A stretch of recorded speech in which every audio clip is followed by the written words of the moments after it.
कुछ समय पहले की बात है। एक छोटे से गांव में एक युवक रहता था जिसका नाम सिद्धार्थ था। सिद्धार्थ अपने मन की गहराइयों में खोया रहता था और उसे अपने जीवन का असली उद्देश्य ढूंढने का जज्बा था।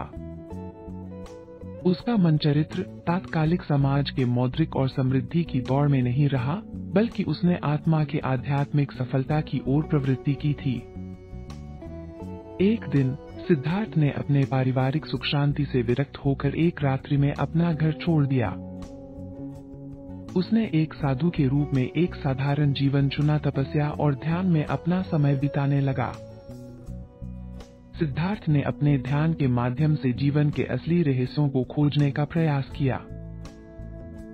उसने अपने मन को वश में करने और अपनी आत्मा के साथ एकाग्रता की प्राप्ति के लिए अनेक चुनौतियों का सामना किया। लंबे समय तक की तपस्या के बाद एक प्रशांत और बुद्धिमान सिद्धार्थ गौतम बुद्ध बन गया। गौतम बुद्ध का अर्थ है बोध हुआ व्यक्ति या जागरूक सत्ता। उन्होंने अपनी शिक्षाओं के माध्यम से जीवन की सत्यता को बताया और मार्गदर्शन किया कि कैसे व्यक्ति आध्यात्मिक उन्नति की ओर बढ़ सकता है। गौतम बुद्ध ने अपने उपदेशों में 4 महत्वपूर्ण सत्यों को बताया। नंबर 1, जीवन में दुख है। नंबर 2, दुख का कारण तृष्णा और अटैचमेंट है। नंबर 3, दुख से छुटकारा पाने का मार्ग असंतृष्णा है। नंबर 4, निर्तृष्णा की प्राप्ति के लिए आत्मज्ञान एवं सहानुभूति का विकास करें। गौतम बुद्ध ने यह बताया कि जीवन में सच्ची खुशी और संतोष का अर्थ है आत्मिक शांति और ब्रह्मचर्य। उनके शिष्यों में से एक अनाथ बालक राहुल ने भी बुद्ध का अनुयायी बनने का निर्णय किया और उनके पथ पर चलने का आशीर्वाद प्राप्त किया। गौतम बुद्ध ने अपने जीवन के दौरान अनेक उपदेश दिए जो आज भी मार्गदर्शन के रूप में हमारे समाज में आम जीवन को सरलता और आनंद से जीने के लिए हमें प्रेरित करते हैं। उनका उपदेश है, अपनी आत्मा को जाने, सच्चाई का मार्ग चुने और दूसरों के साथ करुणा और समर्पण के साथ जीने का प्रयास करें। गौतम बुद्ध की यह अद्वितीय कहानी हमें यह सिखाती है कि सच्चे आत्मज्ञान और आत्मानुभूति से ही व्यक्ति असली खुशी और शांति की प्राप्ति कर सकता है। उनका जीवन एक दीपक की तरह हमें अंधकार से प्रकाश की ओर मुड़ने का संकेत करता है। धर्म का सफलता सागर। एक समय की बात है जब भगवान बुद्ध के समय का एक छोटा सा गांव था। गांव के लोग ईमानदार और धार्मिक जीवन जीते थे। इस गांव में 2 अच्छे दोस्त थे, सुपर्ण और मंदुक। सुपर्ण एक हंसराज था और उसकी उच्च उड़ानों की कहानियां पूरे गांव में फैली हुई थीं। वह गर्व से अपनी ऊंचाइयों पर बूट ठूंकता था और अपनी शक्तिशाली पराक्रमों के बारे में बताता रहता था।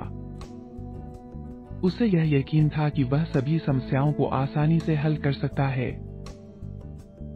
वहीं मंदुक एक छोटा सा मेंढक था जो कीमती समय अपनी ऊंचाई से ज्यादा अपने दोस्त के साथ बिताना पसंद करता था। वह गहरे विचारों और ध्यान के साथ जिया करता था और उसका मुख्य मकसद अपने जीवन को सार्थक बनाना था। एक दिन गांव में एक योगी आया जो अपनी योग और ध्यान की शक्ति से दुनिया भर में मशहूर था। योगी ने दोनों दोस्तों को देखकर कहा, तुम दोनों में से किसी एक को मैं एक विशेष शिक्षा दूंगा जिससे तुम अपने जीवन को और भी सफल बना सको। सुपर्ण ने हंसते हुए कहा, मुझे तो इसकी कोई आवश्यकता नहीं है क्योंकि मैं पहले ही सब कुछ कर सकता हूँ। मंदुक ने विनम्रता से कहा, योगी जी, हम आपकी शिक्षा का स्वागत करते हैं। योगी ने मुस्कुराते हुए कहा, ठीक है, तुम दोनों एक छोटे से द्वीप पर जाओ जहाँ एक रहस्यमय तालाब है। वहाँ तुम्हें एक विशेष मंत्र सिखाया जाएगा जिसका उपयोग करके तुम दोनों को एक नया दृष्टिकोण प्राप्त होगा। दोनों दोस्तों ने योगी के आदेश का पालन करते हुए एक छोटे से द्वीप की ओर चल पड़े। वहां पहुंचकर उन दोनों ने योगी द्वारा सिखाया गया मंत्र स्मरण करना शुरू किया। सुपर्ण ने अपनी ऊंचाइयों पर और उसके सभी क्षमताओं पर ध्यान केंद्रित किया जबकि मंदुक ने अपने मेंढकी ध्यान को और बढ़ाया। कुछ समय बाद एक बड़ा संकट आया। एक बड़ा सांप उनके सामने आया और उनसे युद्ध करने का निर्णय लिया। सुपर्ण ने अपनी ऊंचाई से उड़ान भरी, लेकिन सांप ने उसे बहुत आसानी से अपने बूट में जकड़ लिया।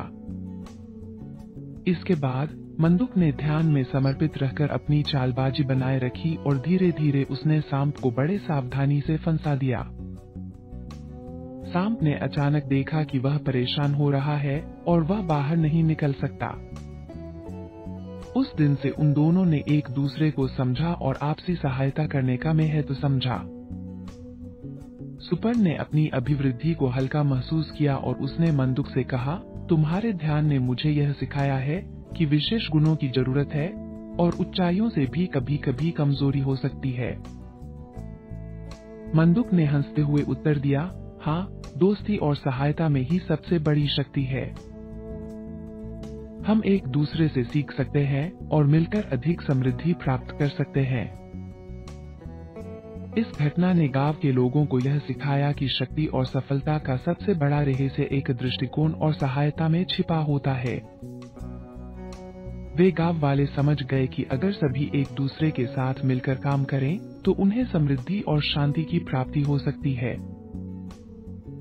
इसके बाद से गांव में एक नई सोच आई और लोग एक दूसरे के साथ मिलकर बेहतर भविष्य की ओर बढ़े।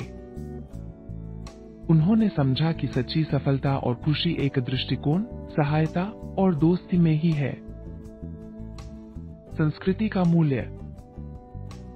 यह कहानी शुरू होती है एक छोटे से गांव में जहां एक बौद्ध मठ बना हुआ था। इस गांव के लोग बौद्ध धर्म के प्रति बहुत श्रद्धालु थे और मठ को बहुत महत्व देते थे। गांव में एक युवक था जिसका नाम सिद्धार्थ था।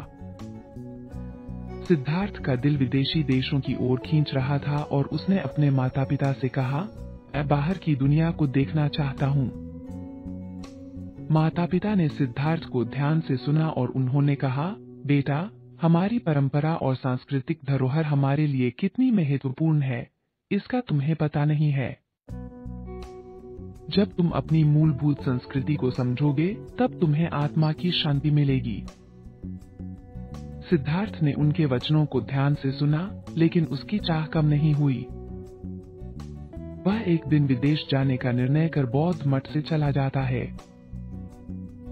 विदेश में सिद्धार्थ ने अपनी जीवन शैली में कई बदलाव किए, लेकिन उसका मन शांति और संतुलन की ओर नहीं बढ़ा। उसने बौद्ध धर्म के महत्व को छोड़ दिया था और वह अपनी मूलभूत संस्कृति को भूल गया था। एक दिन उसे एक विचार आया और उसने अपने माता पिता की बातें याद की। उसने महसूस किया कि उसकी आत्मा खाली है और उसे वापस अपनी मूलभूत संस्कृति की ओर जाना चाहिए। सिद्धार्थ ने अपने गांव का रास्ता लगाया और वह बौद्ध मठ में वापस आ गया। उसने वहां पहुंचकर अपनी गलतियों का पश्चाताप किया और बौद्ध धर्म की महत्वपूर्णता को समझा। इसके बाद सिद्धार्थ ने गांव वालों के साथ मिलकर अपने गांव को और भी सुंदर बनाने का कार्य किया और उन्होंने बौद्ध धरोहर की सुरक्षा की। उसने अपनी आत्मा को पूर्णता और शांति की प्राप्ति में लगाया किया। इस कहानी से हमें यह सीखने को मिलता है कि हमें अपनी मूलभूत संस्कृति, धरोहर और धर्म का मूल्य समझना चाहिए। यही हमें आत्मा की शांति और संतुलन की दिशा में मदद कर सकता है। दोस्तों, आप सभी को इस ज्ञान से भरी कहानी से कुछ नया सीखने को मिला हो तो कमेंट में जरूर बताना और ये कहानी आपको पसंद आई हो तो चैनल को सब्सक्राइब कर लेना, जिससे कि मैं आप लोगों के लिए और भी कहानियां ला सकूं। धन्यवाद दोस्तों, अपना ख्याल रखें और हमेशा अपने लक्ष्य की ओर अग्रसर रहें।